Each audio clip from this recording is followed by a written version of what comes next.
When I talk about left-wing education, that's pushed down young adults' throats, whether it be at school, whether it be college, whether it be uni.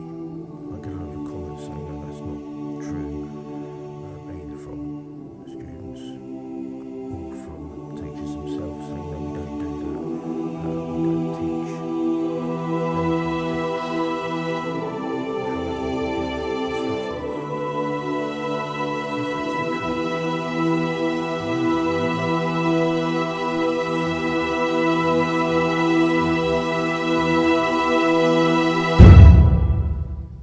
go back to, well, it was the Tories' fault.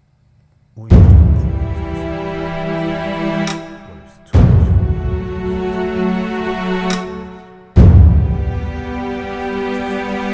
Actually did this. Yet for some reason, they never seem to talk about the Blair years. This is what I find fascinating. Is that not discussed in left-wing education? Because I think it's very important. I think it's important that the young students or the young adults today understand why the Middle East has such problems.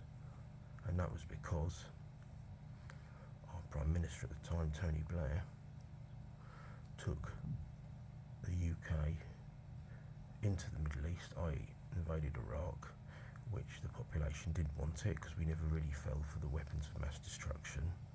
And he took us in, and when asked, he said even if it was voted against, he would have still gone in because that was the right thing to do.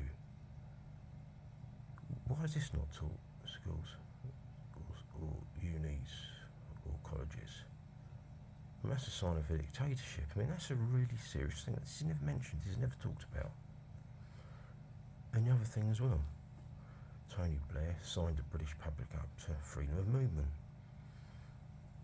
British UK citizen population, we never had a vote or say in that.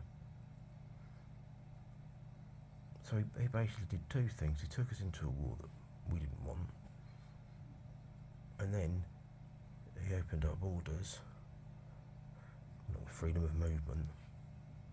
But this is never mentioned with the youngsters. It's always blaming Thatcher.